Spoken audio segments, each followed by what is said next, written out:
Okay, I think it's all right to run 30 seconds ahead of schedule. Don't blame me if we do.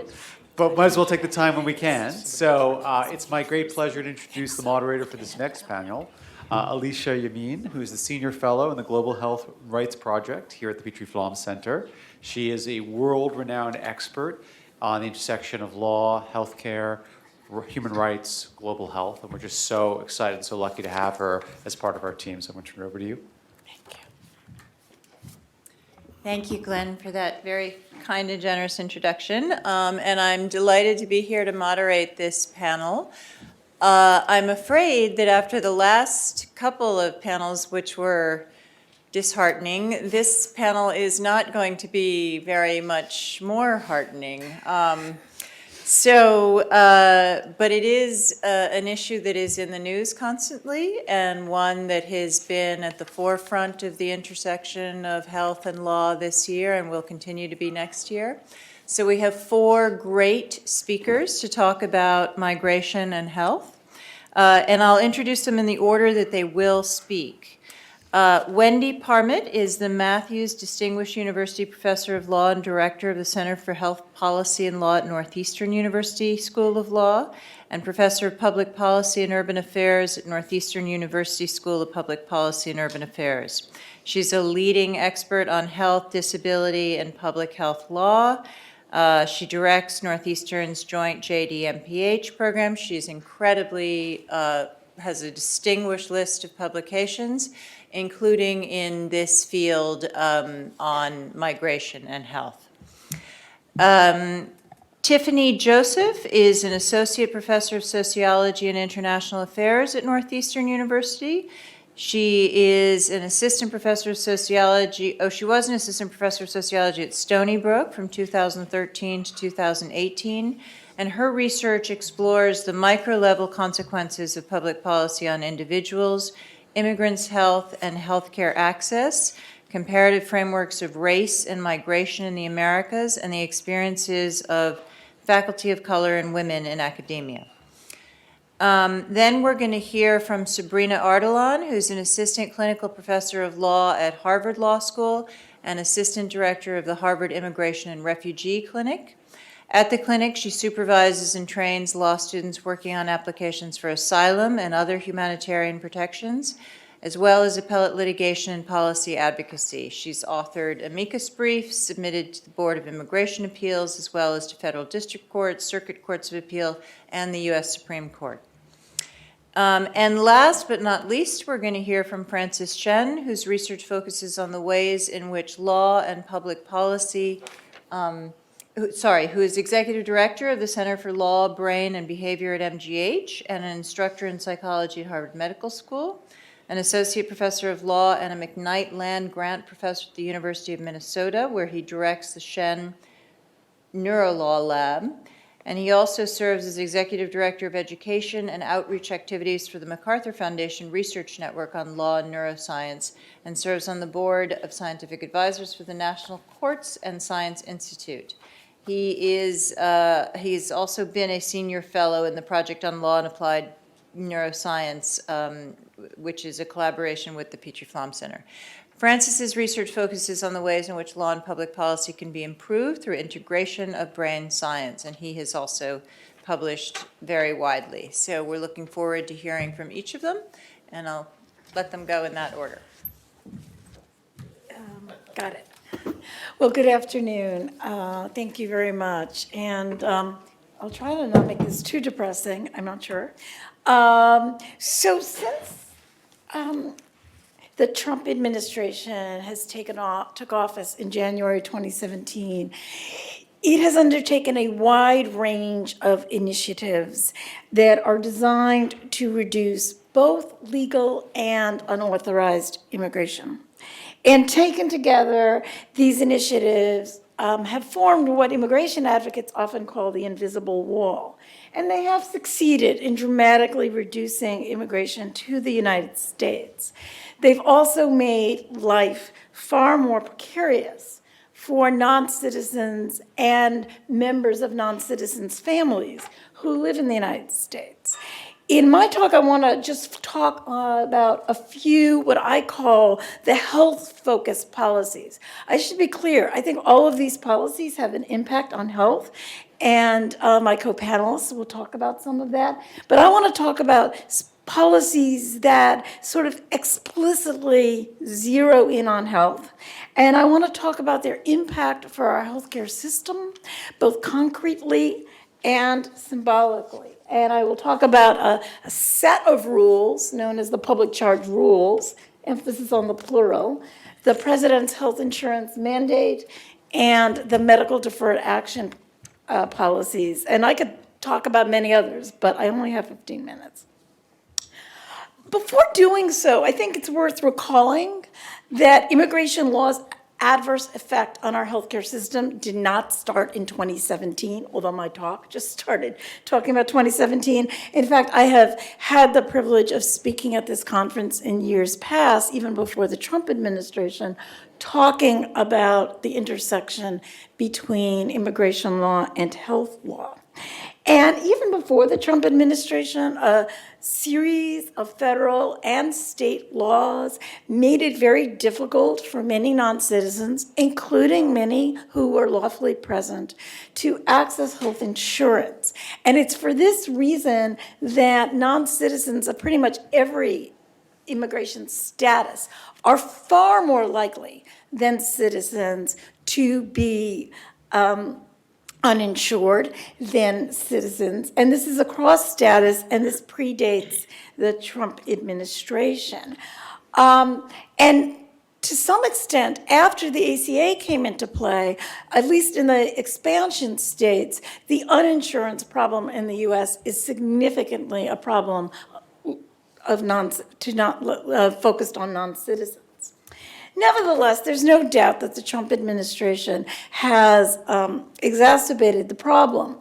And one large vehicle for doing so is through the public charge rule. Now, this is an old provision in the Immigration and Naturalization Act. It goes back to the 1880s.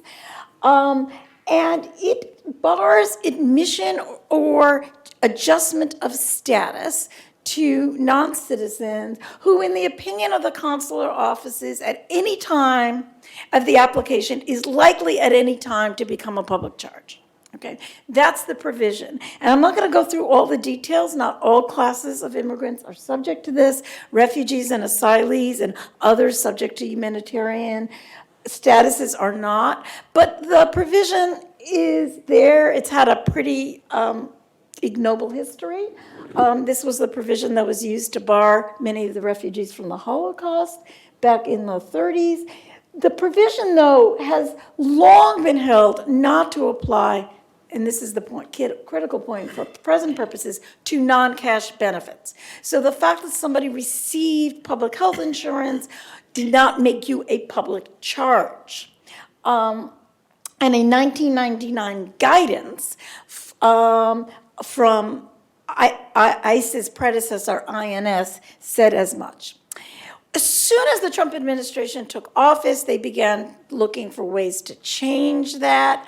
And finally, after a series of leaks and changes, and I won't go through the whole history because we'll run out of time, in last August, the administration issued final regulations from the Department of Homeland Security that would dramatically change the definition of public charge.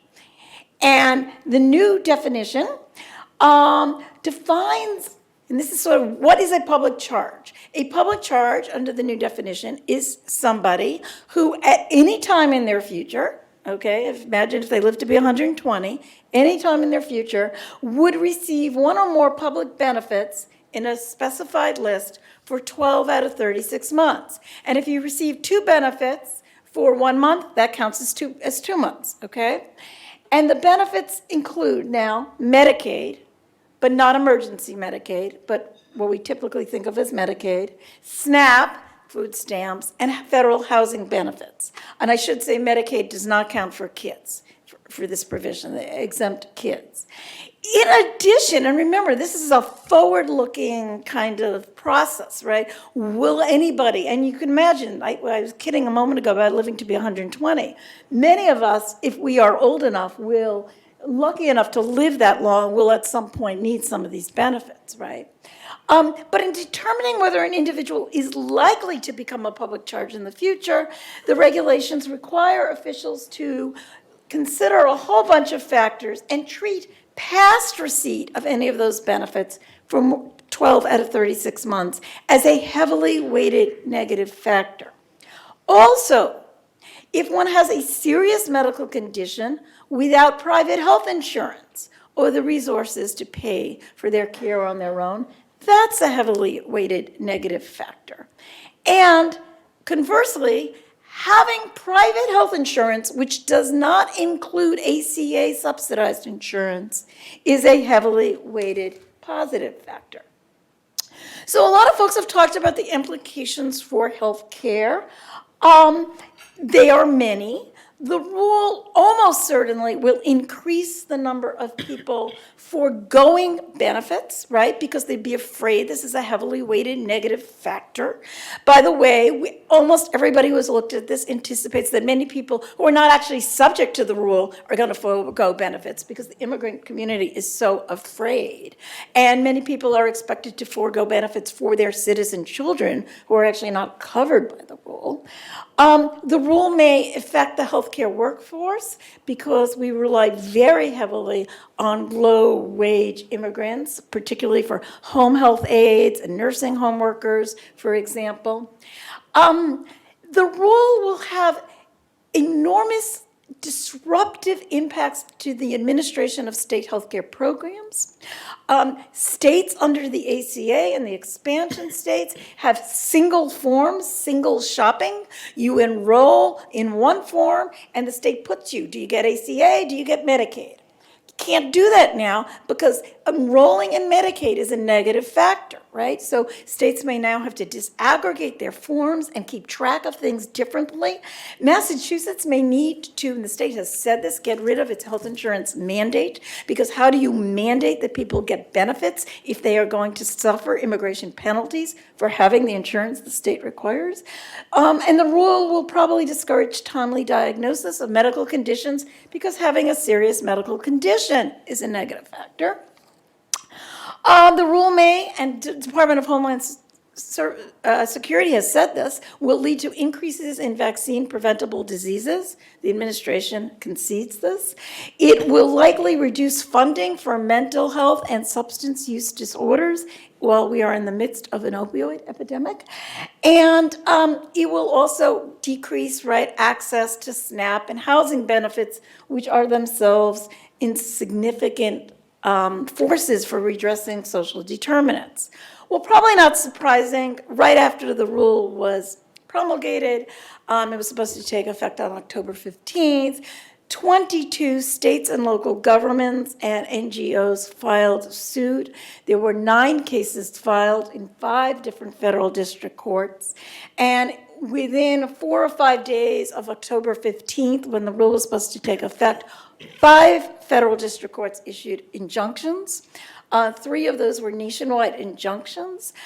All of the district courts found that DHS had departed from the INA's longstanding statutory interpretation, that the DHS was acting arbitrarily and capriciously, in large measure for not considering the health care costs, problems, and the public health implications of the bill. 2 courts also found that the act was likely to violate that the rule was likely to violate the Rehabilitation Act. And I want to notice standing, which was very contested.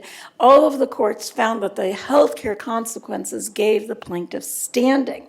Well, that's where I thought we were until I woke up at 6 a.m.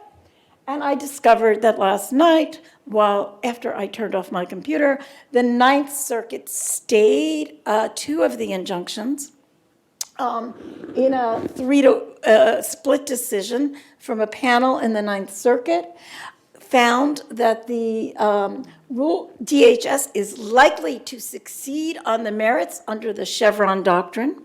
The court said Congress simply has not spoken to how public charge should be defined. They found that the rule was in accord with federal immigration policy and that DHS was not arbitrary or capricious because DHS had adequately looked at direct costs, and the indirect costs, including the public health consequences, were simply need not be considered because they were indirect. Now, I should say, because there are nationwide injunctions from other courts, the rule remains, at least, I mean, since I last looked at since 9 a.m., it remains in place. But that's where we are with public charge. Litigation is pending also in the Second Circuit, the Third Circuit, the Fourth Circuit, and the Seventh Circuit. Meanwhile, the DHS rules are not the only rules. The administration is dealing with the public charge rule that's sort of coming at it, 360. The Department of State promulgated its own public charge rules to align its rules with DHS's. These would apply only when people seek to migrate from to get a visa overseas at a consular's office. However, many people who are here now need to go overseas to change their status to get their green card. So people who are living in the country can be affected by the DOS rules. The final rule was supposed to take effect October 15th, but DOS has postponed it until December. And perhaps particularly troublesome, the Department of Justice has published in the Federal Register its intent to promulgate deportability rules. I don't want to go through because of time, but deportation on public charge grounds is possible in a very limited set of circumstances right now. And so it's very, very rare. These rules, we don't know what they're going to do. They have not yet published even proposed rules, but there's tremendous fear that they will try to align deportation with the domestic DHS rules and maybe push at the statute. And of course, if using public benefits could lead to deportation, everything I said about the chill will now be amplified to an extraordinary degree. Meanwhile, perhaps ironically, I'm not quite sure, on October 4th, just before the public charge DHS rule was set to take place, a week before the district courts enjoined it, the president issued a health insurance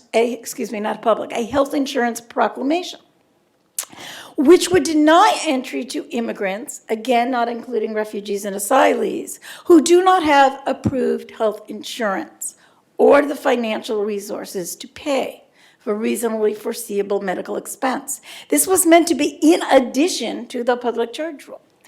And the proclamation announced that approved health insurance included short-term plans, employer-sponsored plans, catastrophic plans, Medicare, TRICARE, does not include Medicaid or ACA subsidized plans. In other words, it includes unregulated but not regulated plans, right? Medicare is pretty much not available to this population. Employer-sponsored plan is almost never available to somebody who's first getting a visa until they actually come and begin employment. So this is really forcing immigrants to buy unregulated, not great insurance. Not surprising, the Federal District Court in Oregon issued a TRO. And for administrative law buffs here, on November 26th, the court issued a preliminary injunction relying on the non-delegation doctrine and the Supreme Court's decision last spring in the Gundy case. And so here we have, I think, I have to say, conservative jurisprudence come in like this. Because on the one hand, they want plenary and sort of unfettered discretion over immigration, and on the other hand, a sort of repowering of the non-delegation and limiting the administrative state. And the problem, of course, is that DHS is part of the administrative state, so is DOS. So I'm not sure where this reconciles. Meanwhile, this summer, in August, the DHS notified non-citizens seeking renewal of medical deferred action. These are very sick, often critically sick children and adults that their requests to stay in the country were denied, and that they had 33 days to leave. As many of you may know, there was a lot of political pushback to this. And in response to the political backlash, USCIS announced it would resume consideration of applications, although it said that the future of the program remains uncertain. Litigation was filed, but it was stayed because we don't know what's going to happen now. Where are we and what lies ahead? And I'm sure we'll talk more in the Q&A. Obviously, there are a lot of cases and going before the courts of appeals, and to some extent, I think no doubt some of this is gonna end up in the Supreme Court. And as I said, it's an interesting question about Chevron, non-delegation doctrine, and sort of which side of this all are you on? To some extent, it doesn't matter what happens in the case. The chill is here, and the chill continues. People are scared, people are disenrolling, uninsurance rates are going up now for the first time since the ACA, okay? Uncompensated care costs then are going to go up, right? Families are not following the litigation as closely as I am. They just know it's dangerous times. I want to end, though, with Ken Cuccinelli's statement that's got a lot of press the day the public charge rule was announced, right? He said, "Give me your tired, your poor, who can stand on their own feet and will not become a public charge."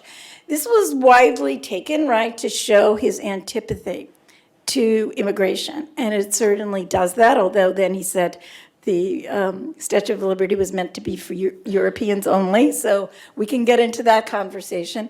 But I want to suggest that that's his statement, Cuccinelli's statement, and the image and meaning of healthcare needs that we see in the medical deferred action, the proclamation, and the public charge rules reflect Cuccinelli's view, and that they are antithetical to the idea that we have a healthcare system and that we have public health. Because underlying and what ties together all of these different provisions, besides their antipathy to immigration, is the idea that if somebody's sick, if somebody's poor, we don't want you. We don't want you if you're sick, right? It's your own problem. Don't come into this country if you're sick. Leave, be deported if you are. And so the very idea that we have a healthcare system, and the very idea so intrinsic to public health, right, that our health is, at least in large measure, socially determined, and that things like communicable diseases are public bads, that the Trump administration's immigration policy is not just about immigration. It's really about the public and public health. So, thank you. All right, good afternoon, everyone. So what I will be doing is talking a little bit about a research project that I've been working on the last 7 years, trying to understand how shifts in and health policy have affected immigrants' healthcare access here in the Boston area. So I'm going to be making this a little bit more local, but talking about how this ties to what's been happening at the federal level in terms of health reform, but also what's been happening in the state of Massachusetts. And so the primary question that I'll be addressing in today's talk is this issue of how does shifting public policy affect immigrants' healthcare access here in the Boston area. And so one of the things that I found in my research over the last 7 years, that issues of conflicting policies at, let's say, what's happening in Massachusetts with the state level reform and distinctions between that and the Affordable Care Act have created a lot of confusion about immigrants' eligibility in terms of their documentation status. And in addition to that, there has also been increased law and immigration enforcement within Massachusetts, within the city of Boston, the Boston metropolitan area. That has generated a lot of fear around using services, even when people are eligible for applying for coverage here. And so my argument has been, in terms of the work that I've been doing, is that immigrants' healthcare access has actually gotten worse over time as these different reforms have been in place, starting with the Massachusetts reform and the Affordable Care Act, and then in terms of thinking about my colleagues talk about public charge and the Trump immigration policies, these things have just made things worse over time for this segment of the population. I'm not going to go into too much background, just in the interest of time, but I will quickly say that in terms of thinking about this notion of citizenship and thinking about the role of immigration and policy, I'm referring to, when I refer to the term citizen, I'm thinking more in terms of people who are legally recognized as citizens and are entitled to certain benefits that non-members or non-citizens are excluded from. And in terms of thinking about the numbers around immigration, there's an estimated 41 million immigrants in the United States that have a range of statuses. Of that number, about 11 million are undocumented, but that other 30 million has a wide range of statuses, some including naturalized citizens, green card holders, and visa holders. And so this is important to think about in terms of when we talk about immigration, who are we talking about? It's particularly with regard to eligibility and how within the law, documentation status shapes eligibility under particular policies. There's been a lot of focus within immigration scholarship on the experiences of undocumented immigrants and their vulnerability, but increasingly we're seeing more and more attention being given to the experience of immigrants that are green card holders, for instance, individuals with temporary protected status. So that's come up in the news in the last couple of years as a program that's been, now at risk of being ended for certain populations. And what's important to note, even though this doesn't often come through in the media, is that all immigrants, until they are citizens, are deportable by the U.S. government. So this means you can be a tax-paying green card holder who's been here for 20 years, and you could be deported by the U.S. government. So that similar level of deportability exists for a wide range of immigrants, not just the undocumented. And this is important when we're talking about using health services and thinking about the current socio-political climate. Of course, when we talk about this issue, we have to think about the intersection of various areas of policy in the United States. The first being immigration policy, and the most important thing I'll mention here is the 1996 Illegal Immigration Reform and Immigrant Responsibility Act, which was really important in terms of criminalizing the use of fraudulent documents. The notion of public charge as a deportable offense was something that was given more attention under the 1996 reform. And there has been no comprehensive reform since 1996. And so this means that whatever status people are in, they're kind of stuck in it. There is really no way to adjust their status. And we have to think about how this intersects with welfare policy, because also in 1996, the Personal Responsibility and Work Opportunity Act was also passed at the same time. And this was really important because it implemented a 5-year residency bar for green card holders or legal permanent residents to receive benefits. So this means that even if you have a green card and you're paying your taxes, if you haven't had that status for 5 years, you're ineligible for any sort of public benefits under the Affordable Care Act or any other sort of public benefits. And this also made other immigrants in other statuses, undocumented immigrants, visa holders, as well, ineligible for those benefits as well. And so these 1996 reforms have carried over into health policy when we think about the 2010 Affordable Care Act, which is one of the reasons that primarily until you reach this 5-year bar as a green card holder or you're a naturalized citizen, have temporary protected status or a refugee or asylee, you are ineligible for provisions of the ACA or the Affordable Care Act. And so just to talk a little bit briefly about the data and methods for this project, basically, essentially what I've done over the years since I started this study in 2012 when the Massachusetts health reform was in place, I've been following policy shifts in terms of health policy and trying to understand how documentation status has shaped access or eligibility under both of these reforms. And then I've also, on the ground, been doing interviews with relevant stakeholder groups here in the Boston area. Starting with different immigrant populations, I decided to focus primarily on Brazilian, Dominican, and Salvadoran immigrants, as those are three of the largest immigrant groups here in the Boston area. They're all from different parts of Latin America. They have a range of different documentation statuses, and they're also racialized differently in terms of phenotype. And as a sociologist of race and immigration, I wanted to understand how all those factors together were shaping their experiences navigating the healthcare system here. I also interviewed a sample of healthcare providers in terms of physicians, medical interpreters, caseworkers from a multi-hospital network here in the Boston area that I will refer to as the Boston Health Coalition, to find out from their perspective as providers how these policies have shaped their ability to provide care to their immigrant patients.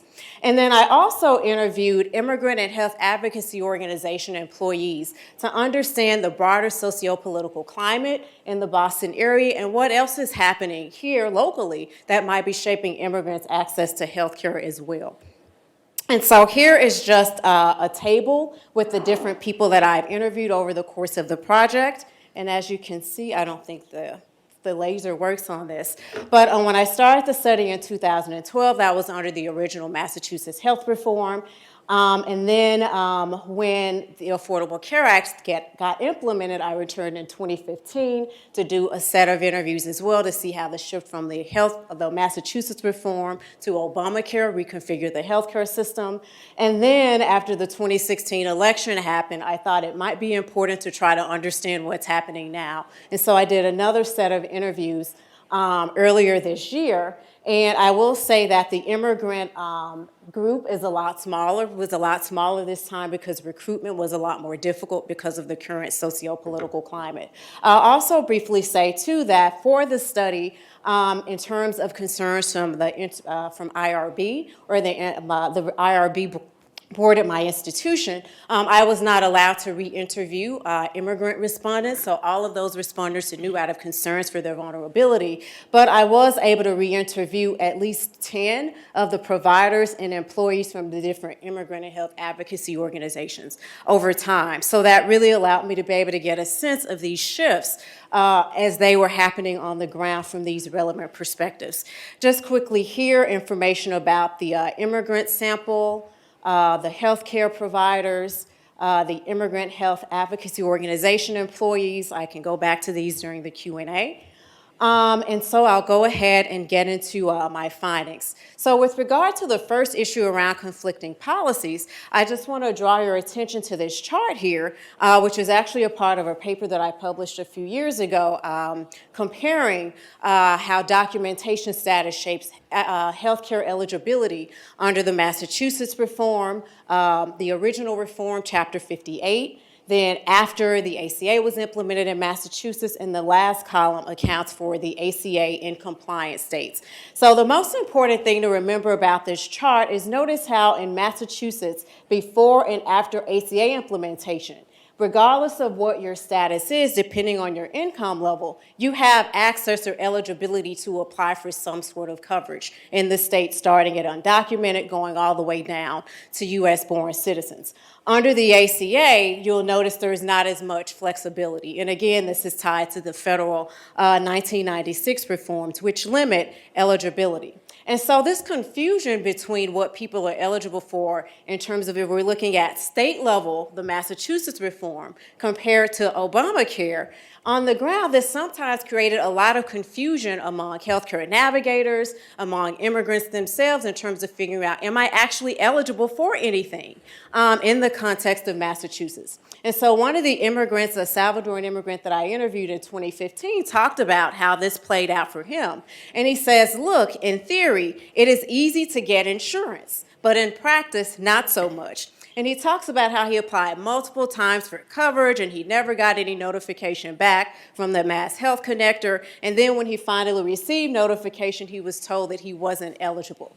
And then he talks about how when he would go to the healthcare offices, But there are often ads that would advertise, yes, you can apply for coverage that say you won't pay anything, but then you get a huge medical bill. So this conflict between what people are eligible for in terms of what's available at the state level in Massachusetts, but how that intersects with Obamacare implementation created a lot of confusion on the ground regarding eligibility.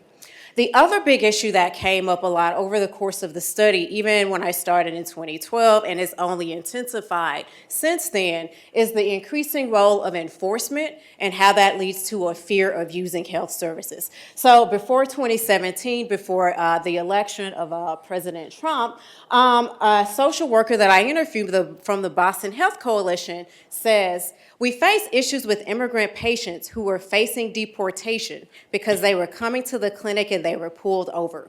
There was a period of time when the new reform came about, and in this particular case, this person is referring to the Secure Communities Act, which actually Massachusetts was a pilot state for, and this was a program through the federal government that did information sharing between local law enforcement and the federal government in terms of Department of Homeland Security. And she says that when this was put in place, the police were going and stopping people and doing raids and stuff. So a lot of our patients got caught. And she talks about this specific example of a patient that was coming to the clinic and just said, "I'm not going to come today because I saw a police car on my way and I'm turning around and I'm going home." And so again, this was in 2012, 2013, my first set of interviews. Also in pre-2017, when I came back in 2015, when I was doing these interviews, it actually coincided with the presidential nomination process. And when it looked like Donald Trump was going to be the nominee, people started talking about him in interviews. And so one person that I interviewed from a health advocacy organization talked about how with Islamophobia, anti-immigrant sentiment, which is way too prevalent, I think people get even more afraid, and it really does create a culture of fear in some immigrant communities. People really are afraid, and this kind of rhetoric that we hear really does drive people away. And people, they stay in the shadows. They don't want to apply for coverage. I mean, including even if they have legal statuses. So here, even before the election in 2017, just because the climate was starting to shift then nationally, healthcare advocates and healthcare providers were already talking about seeing people disenroll from services then in 2016. And just to bring this to the present in terms of my most recent set of interviews from an immigrant advocacy organization employee, he makes this comparison between the pre and post election period. And he says, before the Trump administration, you would go into the health center and health centers full of people seeking services, whether it's related to a medical need or was just coming to the health center to be connected and referred out to different services. When things started to unfold early in the presidency, the health center was empty. Nobody was coming. And he goes on to say that we need to really think about the role of public health in this process in terms of if people are not going for needed vaccinations, relevant health screenings, that this isn't an issue that only affects us. And so just to get ready to conclude, what I found in my research over time is that essentially things have gotten worse. Ironically, as these policies got passed and they were supposed to increase access to health coverage and health care for most individuals, it actually had the opposite impact for immigrants. So thank you for your time, and I look forward to taking your questions.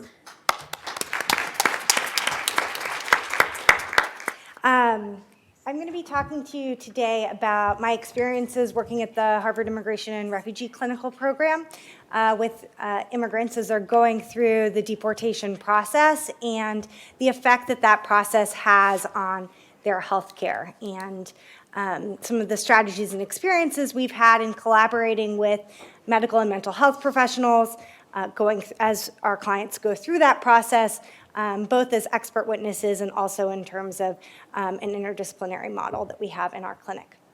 So to piggyback on what the previous speakers have been mentioning, as people go through the deportation process, they have many fears about accessing healthcare. And in our clinic, until about 6 years ago, as lawyers, we struggled with this because our clients often suffer from extraordinary amounts of trauma and are forced to retell their stories as they prepare for their dates in immigration court, as they prepare to explain their story to asylum officers. And so what we saw working with clients was dramatic decompensation as people were opening up and revisiting past harms that they hadn't had to talk about, that their only coping mechanism for having survived was to push as much out of their memory as humanly possible. And because the immigration process, which I'll talk a little bit more about in a minute, forced them to open up about it, they decompensated and often ended up in the ER, in inpatient psych units. And as lawyers, we didn't have a framework for dealing with that. And it undermined our ability to represent them effectively in immigration court because we couldn't meet with them, we couldn't prepare them for trial. And so what we've developed in the clinic is an interdisciplinary model where we have an in-house social worker and social work interns who are able to work with us through the process, not only to make our method of working with clients more trauma sensitive and in order to support them as they go through that process, but also from the outset to connect them to the medical and mental health care that they need, to provide them with preventative and supportive services that they are eligible for but might have been too afraid to navigate finding or might not have known about even within their communities, though they might have lived very close to a community health center. Through that interdisciplinary model, we are able to connect them to services that have really helped. So since we've had this model in place, we haven't, luckily, had any clients who have ended up in the ER or in these really precarious circumstances that we previously had, because from the get-go at our first intake meeting, we're able to connect them to these services. We're in a very privileged space that we're able to do that. So what I wanted to do today was just give you a little bit of background on what the removal defense system looks like, what is the asylum process, why does it re-traumatize people, who's going through that process right now, and why is this intersection of immigration and mental health and medical professionals so important as we go through that process. So in terms of the current asylum system, I think folks have seen in the news, and as that first graphic that our first speaker put up, I think showed so beautifully, there is in fact an invisible wall, and I think an attempt at building a real wall. But anyways, trying to prevent people from even coming to the U.S. to seek the protection that they so desperately need. Right? People often say, I think that the new theory of life is, why can't people, seek asylum in Mexico? Why can't they seek asylum in Guatemala? And the fact of the matter is that people only flee from their countries because many of the people that we deal with only flee because of the fear that they have for their lives. They wouldn't go through this really arduous journey if they had any other option. And there's no other country between where they fled from and their route to coming here where they feel safe, right? So they need to be here to be safe, and increasing numbers of people are coming to the U.S. So when I first started working in the clinic here 11 years ago, there were about 40 to 50,000 people seeking asylum in the U.S. every year. Last year, there were over 200,000 people who came to the U.S. to seek asylum, and right now, according to UNHCR's calculations, there are about 700,000 pending asylum claims in the U.S.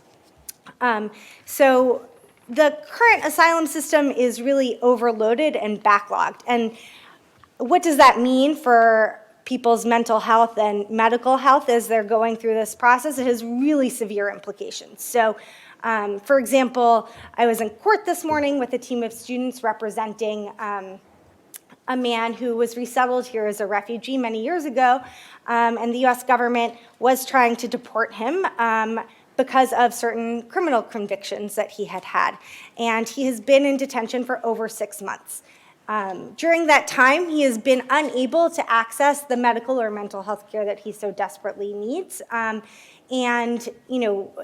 Even though we've been working with our social worker to try to access for him the care that he needs within the detention facility, they just don't have the services that he needs in order to even live his daily life. So whether it's waiting in detention for your day in court, or whether it's, as a client who had a hearing last week, whether it's waiting over 6 years, not detained, but for your day in court. So the client whose hearing we had last week, he arrived in 2013 and finally had the start of his merits hearing the Wednesday before Thanksgiving, but of course the government offices closed early the day before Thanksgiving, so we have to come back next year to finish it. So, this dramatic waiting period can really understandably affect people's mental health and physical health as they're waiting in limbo. And whether or not people have work authorization as they're waiting in limbo is a whole nother question. Many do not. I think some other impacts on medical and mental health care as people go through this process that are systematic are the lack of representation for folks as they go through the deportation process. So there is a right to representation at your own expense in immigration proceedings. What does that mean? It means that the majority of people who are in removal proceedings, who the government is trying to deport, do not have access to counsel because they cannot afford a lawyer. Here in Boston, we're lucky. We have a very robust legal services community, clinics. People have access to lawyers more often than not. But in many parts of the country, that is not the case. And the outcomes are vary wildly depending on whether or not people have representation. So folks with representation who are not detained, the grant rates can be as high as 80%. Folks who are detained and do not have representation, the grant rates can be as low as 3 or 4%. So all of these different factors take a serious toll on people's mental health as they're going through the process. And that's just the asylum process and system.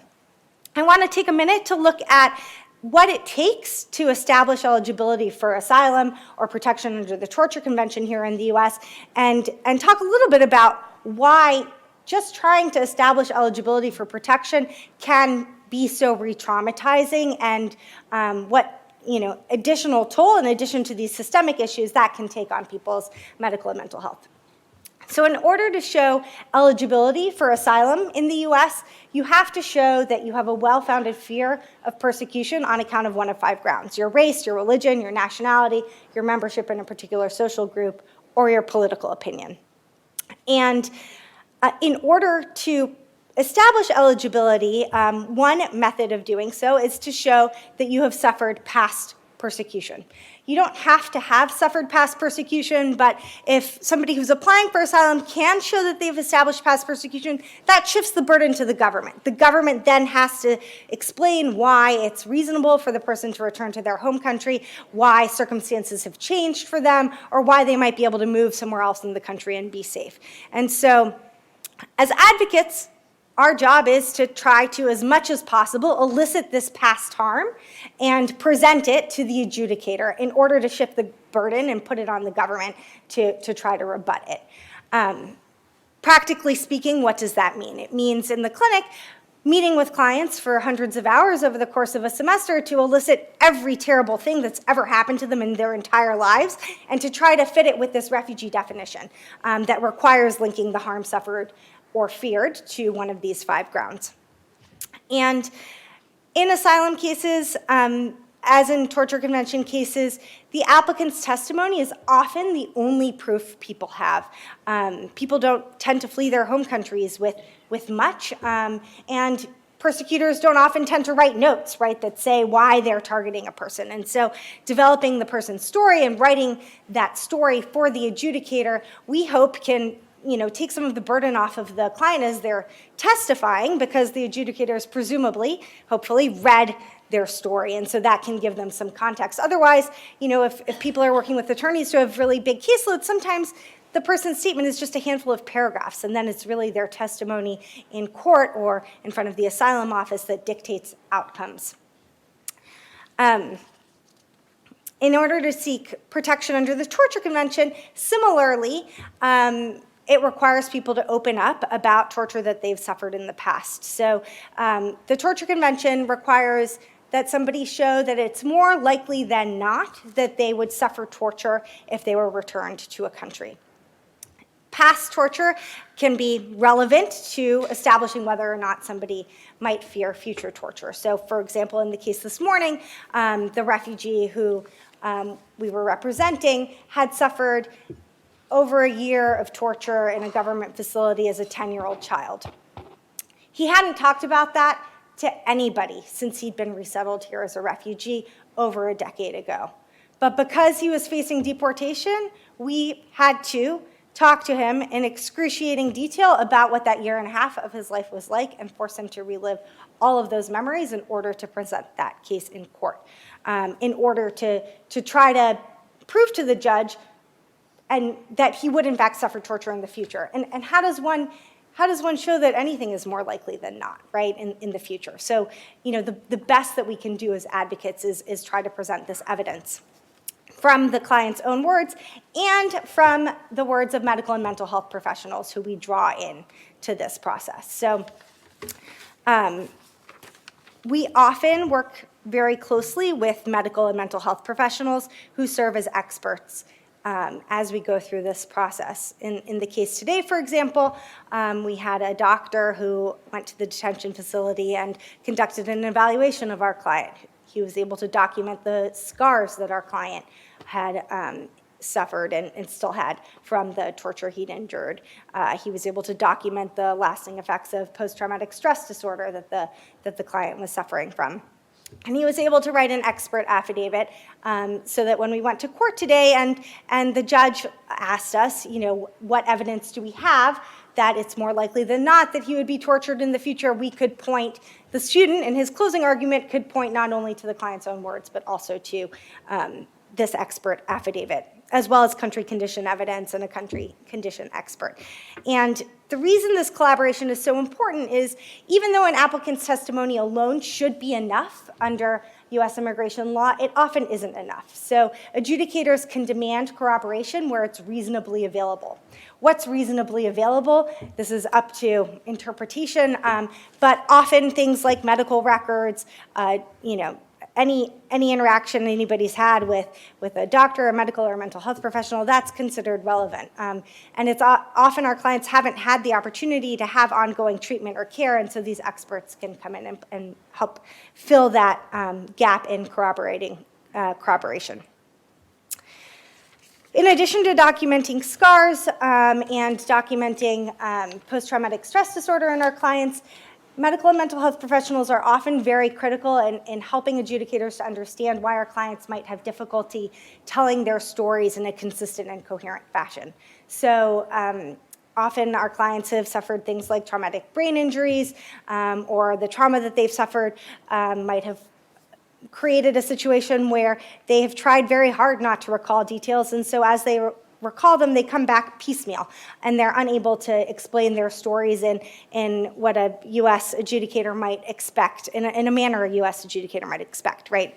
As lawyers, we try to present things in a chronological fashion, linearly, with extraordinary detail. That's not often how our clients tell their stories, and so experts can help explain why that's the case. Another point at which medical and mental health professionals come into play in our cases is under U.S. asylum law, people are required to apply for asylum within their first year here in the U.S. But often people aren't able to come forward within their first year here in the U.S. And the only way of excusing a delay in coming forward is by showing an extraordinary circumstance. What counts as an extraordinary circumstance? Two things. It could be a medical or a mental health disorder or a disability that prevented someone from coming forward. And so again, medical and mental health experts are really critical to proving that somebody suffered from PTSD such that they weren't able to come forward in the time required. So I just want to conclude quickly about, in addition to working together with medical and mental health professionals in this removal defense system as experts, it's also really important as lawyers that we work together with them in terms of creating connections to ongoing treatment and care. So to end on a slightly more positive note, in our case this morning, our client was granted protection under the Torture Convention, and the judge, in giving him this grant, admonished him that he needed, once he was released from detention, to connect to the treatment he desperately needed. The reason he had even been put into removal proceedings had been because of, turning to things like alcohol and, various other substances to manage things like his post-traumatic stress disorder. He hadn't gotten the medical and mental health care that he needed. And so our hope is that we can, with the help of our social worker, connect him to some of those longer-term services once he's released from detention so that he can live and thrive here. Thank you. Well, good afternoon. Thank you for being here, and to Carmel, Caitlin, Christy, and Glenn for another great Petrie-Flom program. My name is Francis Shen, and I direct another center called the Center for Law, Brain, and Behavior. We're based at Mass General Hospital, and we have a really neat connection with the Petrie-Flom Center, this project on law and applied neuroscience. It's a wonderful program, and I'll talk a little bit about it in the work that we're doing in this area. I'll just mention that the Center for Law, Brain, and Behavior, it's the only other slide I'll have, clb.org if you're interested in more, is really, we hope, at the vanguard of this new intersection, almost brand new, of neuroscience and law. And our goal in general, and in immigration justice specifically, is to make neuroscience actionable for the legal community, and that's to produce better outcomes. Our ideas, the brain and the law, are both very complex, but our mission is simple: to take that complexity and make it useful for judges, attorneys, caseworkers, enforcement agents, and many others in the system. The big idea is that better outcomes aligned with justice will result from better decisions aligned with science. Of course, it's not that easy, and I do want to thank my colleagues at the center, co-founders and co-directors Bruce Price and Judy Edersheim, and our colleagues here, Judge Nancy Gertner, and then Dr. Robert Kinshriff, and also thanks to medical student Aldous Patrix, who helped with some of this work you'll see here today.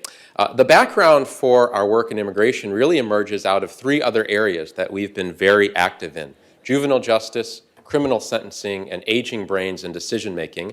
And for each of those programs, and again, thanks to Petrie-Flom, we've partnered around programs. And in each of those areas, I could tell you success stories about the way that law, both doctrine and practice, have perhaps slowly, but changed, we think, in positive ways based on appropriate introduction and engagement with new neuroscience.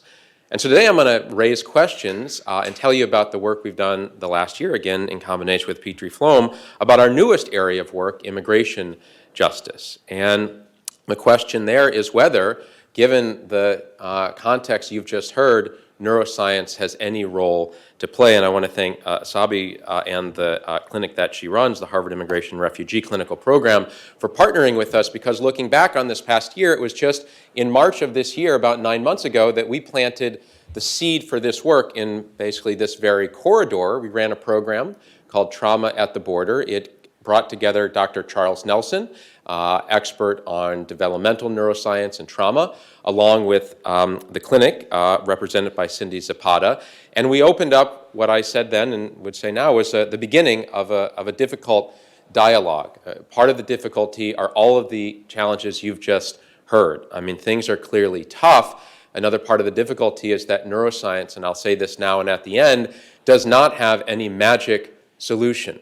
This was not a conversation about taking some new neurotech down to the border, producing scans, bringing it to a judge, and curing everything. As I said to your class, there are just so many limitations right now with neuroscience. It's challenging to know what's here, but we've persisted a lot this year, and I'm going to tell you a little bit about that and then look ahead to what we have upcoming. And I've organized my comments around just three questions. No slides, but three questions. The first is an empirical question. Are there any brain stories to tell in this space? Now, on this question, I think the answer is abundantly yes, and I'm glad I was just after your talk, because you've set it up beautifully. Already you should get a sense that the individuals litigating, going through this, litigants, have very rich stories, and I will suggest to you that those are stories that can be told very much in engagement with brain science. So are there brain stories? I think the answer is yes. We'll get into that. The second question, and perhaps the toughest, is will anyone listen to those stories? There's good evidence already out there, and judges don't always listen to it. Is there any reason to think that this new evidence from brain science will move the dial at all? Again, given the system that you've just heard described. And here I think the answer has to be maybe. I don't know. I think there is some reason to think maybe the answer is yes, but also reason to be skeptical, and really our work in this next year will be to explore that. But if the answer is to be yes, it surely will be dependent on how the story is told, how the evidence is presented, and we'll get into that. And then third, and this is really looking ahead, I'll just say a few words at the end, what would a productive collaboration here look like? It can't just mean dropping a Journal of Neuroscience study into immigration court. What does it look like? And again, there's much work already being done. How do you build on that and expand upon it? So let me talk about each of these questions. First, is there a brain story to tell? I use those words because the lab that I run, the Neurolaw Lab, our motto is every story is a brain story. I think that's very much true, that every single one of us and every one of the 700,000 individuals awaiting their hearing to stay in this country have a brain story to tell. But we can get more specific in this context of immigration, deportation, asylum. So here are just a couple of snippets of research and findings from the past year, or slightly more than a year in a couple of them. There was a meta-analysis published this past year that looked at, and this was already mentioned, traumatic brain injury in asylum seekers. The bottom line, those injuries are, quote, common amongst refugee and asylum seekers, and these injuries are strongly linked to cognitive, emotional, and behavioral changes following the brain injury. And you think about the perilous journey that so many individuals have taken, and then the experiences that they've had here, experiences where they do not have some of the access that they would want and that we might want them to have to care. It's not hard to imagine the reality of those statistics. So there's one. Second, there are two reports that I just want to flag from this past year. One came from the government itself. September 2019, the Office of Refugee Resettlement, this is a part of the Department of Health and Human Services, issued their report, sort of very generically and governmentally titled, Care Provider Facilities Described Challenges Addressing Mental Health Needs of Children in HHS Custody. The bottom line is that conditions suck. Here is what they said. Again, this is the government language, but I think my description is very apt. Facilities reported their challenges employing mental health clinicians resulted in high caseloads and limited their effectiveness in addressing children's needs. Facilities also reported challenges accessing external mental health providers and transferring children to facilities within the network that provide specialized treatment. Policy changes in 2018, picking up on a theme you've already heard, exacerbated these concerns as they resulted in longer stays in ORR custody and a rapid increase in the number of younger children, many of whom had been separated from their parents after entering the United States. Again, the medical, I think, description is that sucks, but it really is problematic. And those brain stories are stories that are trending in the wrong direction when the proper interventions aren't there. So that's the government itself, based on hundreds and hundreds of interviews with those in the mix of the program. A second report, which I commend to you if you're interested in the issue around trauma at the border, was called Trauma at the Border, The Human Cost of Inhumane Immigration Policies. It's a 200-plus page report from the U.S. Commission on Civil Rights, charged with doing these things. I will give you just one of their bottom line conclusions. Quote, agencies continue not to provide appropriate and critical legal and medical services to detainees, end quote. And there have been multiple other smaller scale reports, media coverage and the like, documenting the challenges that these individuals, and in the framework that I'm suggesting, these brains are undergoing. I do want to make one note, and I'll come back to this in a second. Our program was titled Trauma at the Border, and so was that report. But this trauma is being experienced by so many being detained across the country in other facilities. You've just heard talk about one where individuals are taken away often from their treatment and from access to treatment providers. One other note, just looking back at this past year, it is worth noting that a number of professional organizations and providers have begun to try and raise their voice and fill this gap. Just one, of course, Physicians for Human Rights has been at the forefront of this for decades. But in addition, the American Psychological Association has launched a new effort, AV has others. And I'll note again, just on this second question of, is there a problem. There absolutely is. Here's not a statistic, but a quote from one of the psychologists studying these family separation issues. Now, these were individuals, not the border. These were individuals who had come into the country looking at their subsequent experience. From Jessica Goodkind, a sociologist at University of New Mexico, working with psychologists as well. We were surprised to find that family separation was on par with beating and torture in terms of its relationship to subsequent mental health. Quote, this tells us that family separation is one of the driving factors that creates psychological distress, end quote. I could go on and on. I think you get the point. I want to add one more of these barriers to pick up exactly on what Sabi just said about, on the litigation context, the role that memory plays. And there is this barrier that inferences are drawn from inconsistent stories, the inference most likely being that because someone's story has changed, they are intentionally trying to deceive the court. There is buckets of memory science and neuroscience that would suggest otherwise, but that's often not heard. Okay, so there's question one, and really the big one which sets the problem. There are stories to be told, and those stories are very challenging. Question two, do you need neuroscience? Do you need any brain science here? It's a great question. It's a question that's been asked in other contexts. In the context of juvenile justice, do you need neuroscience to tell you that there's a difference between a 16-year-old and a 37-year-old? Do you need neuroscience to tell you that it's not a good thing to separate young kids from their parents? I don't think so. And so you might say, from one view, that all you really need is common sense and compassion. And I would agree with that. And yet we've found in these other areas that common sense and compassion have not gone very far. And so the three leading cases around juvenile justice and sentencing have cited to neuroscience. They've also cited all of these other reasons, but they've introduced neuroscience not as the only lever, but as an additional lever that may, for whatever reasons, go beyond the additional reasons that we may think things ought to change. And I think there's at least the possibility of that here, though I don't know, because it's very clear to me, hearing what I've just heard, that compassion and common sense are in short order. So I don't know if neuroscience will help, but it seems to me it's worth a try, and that's what we're trying to do at the center. Why might there be some use of neuroscience here? I think it's primarily because it allows the court and others in the system to see the things that individuals are trying to talk about. And I want to, by way of parallel, give you a quote from my colleague Teresa Harris, who's at the American Association for the Advancement of Science, AAAS, and they have a wonderful program around geospatial location and human rights. And here's her quote, and this is usually related in cases related to torture and legal processes afterwards. Aerial photography and satellite images have long served human rights NGOs as important documentation tools. Since the earliest applications to document mass graves and refugee movements, human rights practitioners have become increasingly savvy about the way these technologies can help document and show changes and corroborate witness testimony.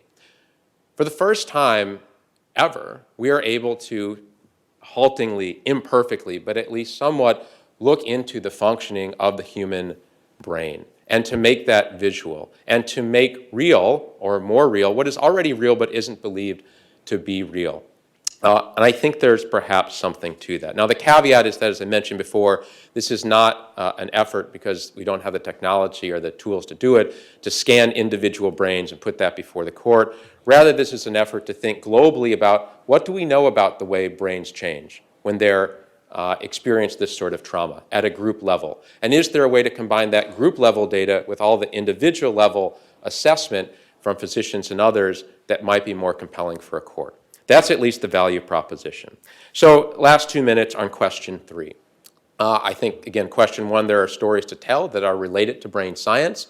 Question two, it seems to me there's at least the possibility, given what we've seen in other areas of law and given the context here, that neuroscience might have a role to play.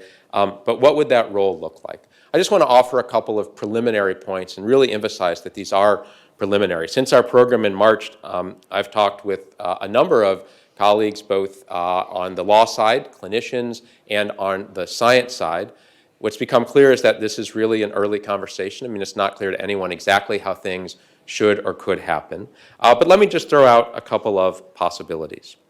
So one is, I think it's clear that some sort of actionable neuroscience would be needed. That is, taking the science from animal and non-human animal models, human models, and really trying to figure out, given the rules and the many regulations that govern the law in this area, how can they actually be used? How would a judge actually appreciate and understand this information? That's not an easy thing to do. It involves a lot of collaboration, but that's probably point number one. These are expert affidavits, these are briefs, the things that lawyers work with. A second is that it's also clear, and this is an even tougher road to climb, that there's got to be some integration and engagement with the training that those sitting on the bench and in the sort of asylum officer's seat are getting.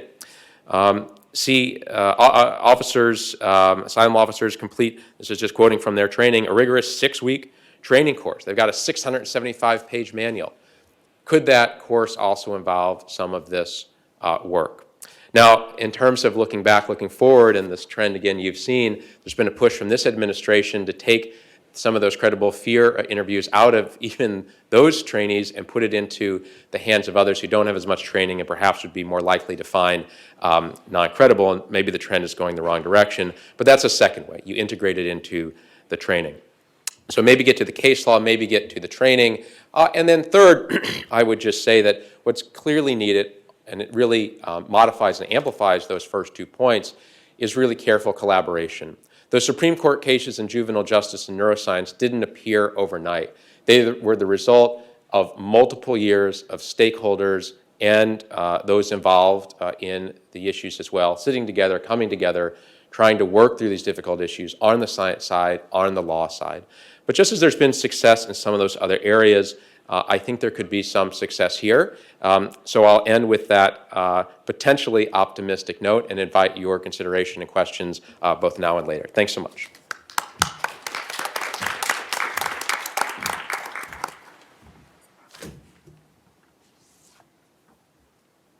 So I'll start with a question, and before we open it up to everybody else, Francis ended on a potentially positive note, and I want to throw it back to the other three panelists about all of you painted quite a bleak picture, and I was wondering, in each of your specific fields, detention and removal, as well as access to care locally, as well as the bigger picture, what do you see as potentially hopeful moves, plausible strategies going forward?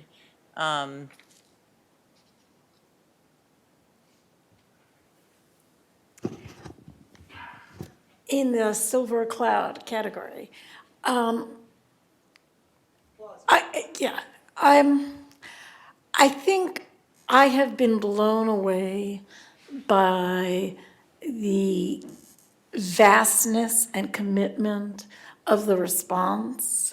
The public charge rules that I was mentioning, there were over 260,000 individual comments, which is an extraordinary amount, and overwhelmingly they were in opposition. And what's interesting is that there has been a deep involvement by professionals across, this is a very transdisciplinary enterprise.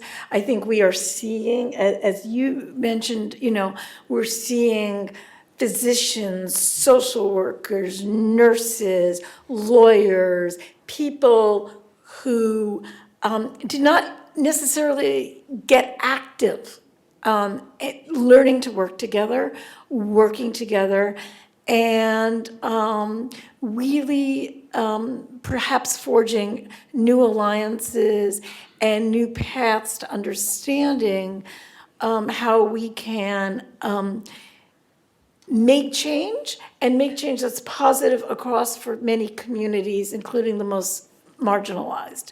So on the better days, when the sun comes out, and I see it's not out right now, that's what I hold on to.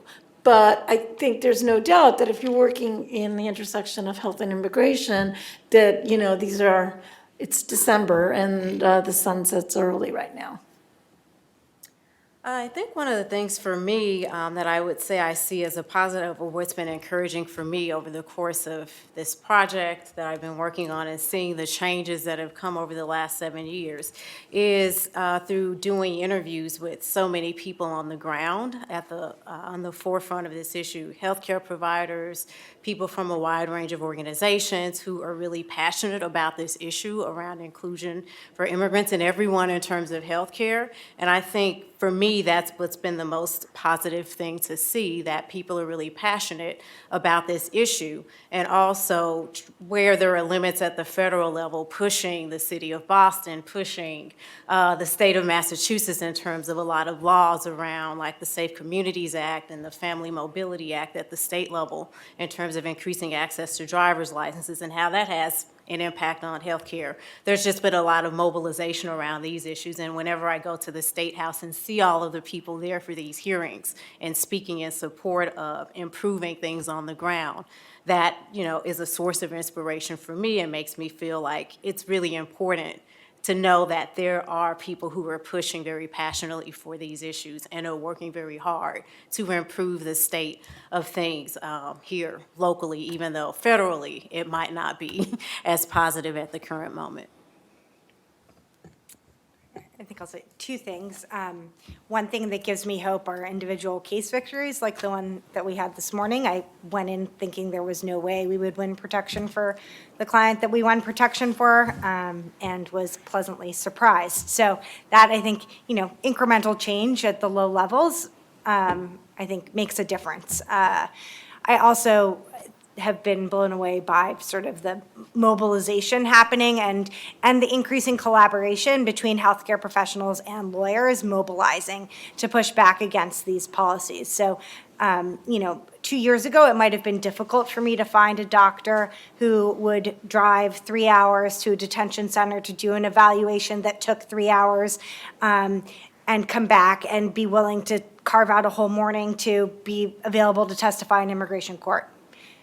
We took on this case in September. We were able to find a doctor, you know, within days who was willing to carve this much time out of his regular work to do this and to train a resident to go with him to do the same going forward. And so there's just been, you know, I think a tremendous amount of new collaboration that didn't exist before, that, you know, is really positive and I think really strengthens the immigrants' rights advocacy community, and I think will continue regardless of, you know, what administration is in power. So. We open it up for questions from the audience.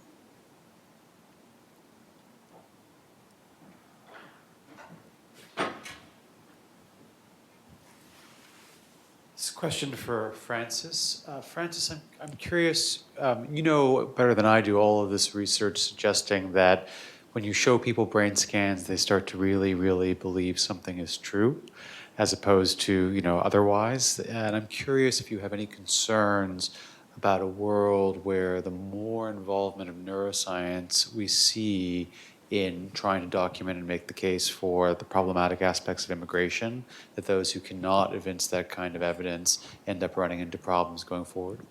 Yeah, great question. So there is some evidence, as Professor Cohen cites to that, although it's mixed, but some evidence suggesting that the presence of a brain scan, it calls multiple contexts, is persuasive in ways that maybe it shouldn't be.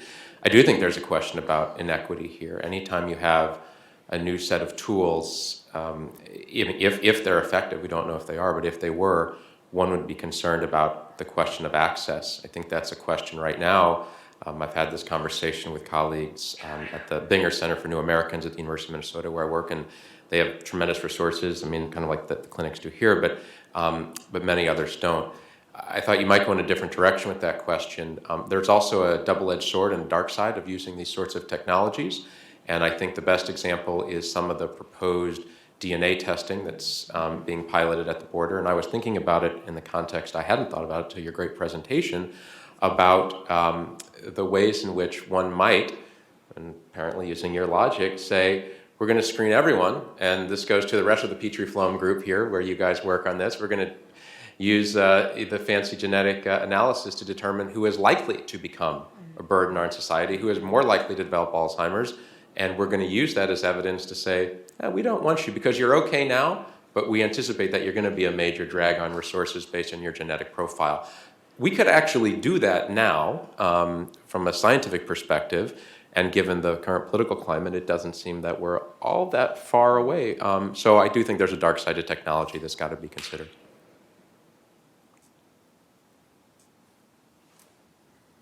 Other questions?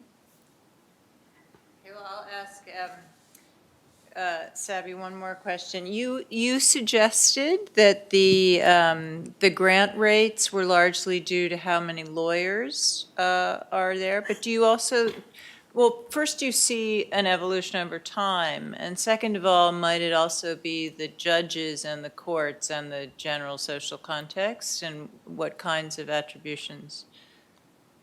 So there are vast disparities in grant rates depending on the court that you're in, and even within a court, which judge you're in. And there's a great resource, if anyone's curious about this track, it's run out of Syracuse, that tracks, no pun intended, each judge within any particular court and what their particular grant rate is.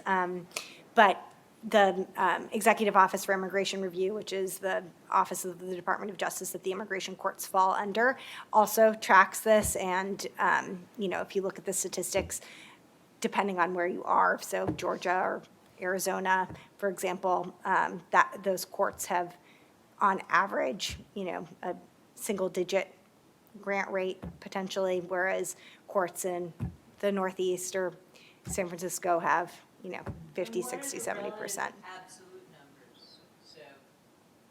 Of how many people get. So, I mean, if it's 80% in Massachusetts versus 8% in Georgia, out of what? Or out of, in Texas, out of what?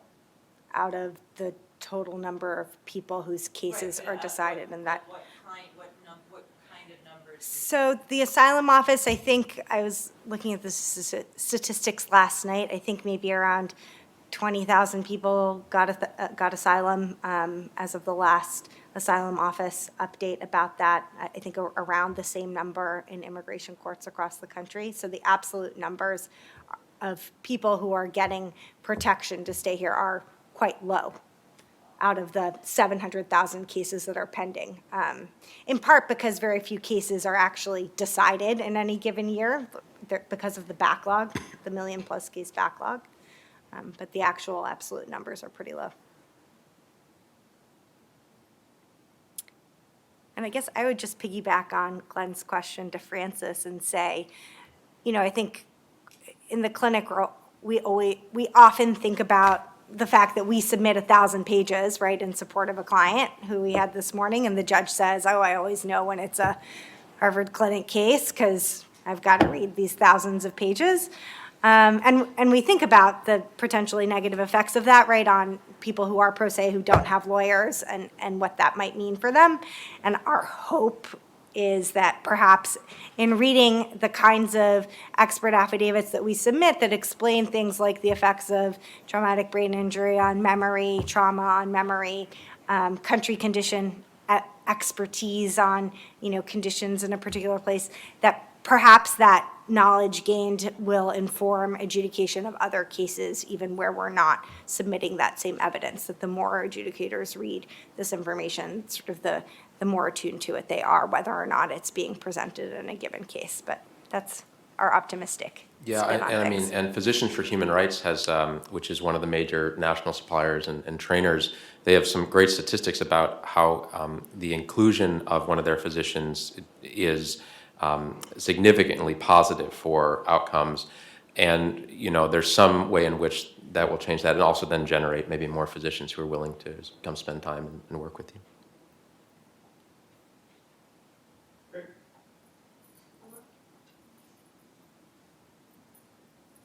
Could you comment on domestic violence and gang violence as reasons for getting asylum, which clearly have implications for people's health and for their threats at being returned to their countries?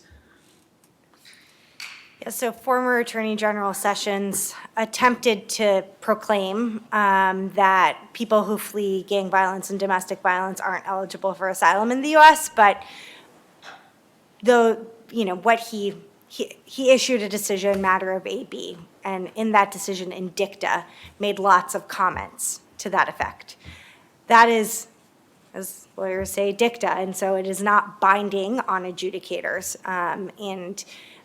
The holding of that decision was in fact quite narrow. All it said was that adjudicators have to, on a case-by-case basis, evaluate whether or not somebody would be eligible for protection, which has always been the case. Nothing new has happened around that.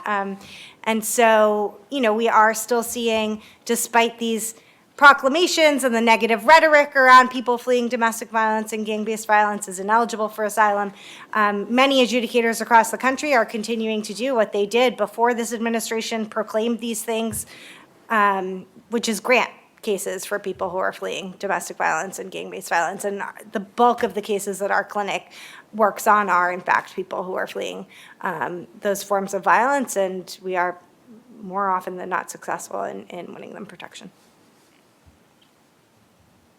Please join me in thanking this great panel.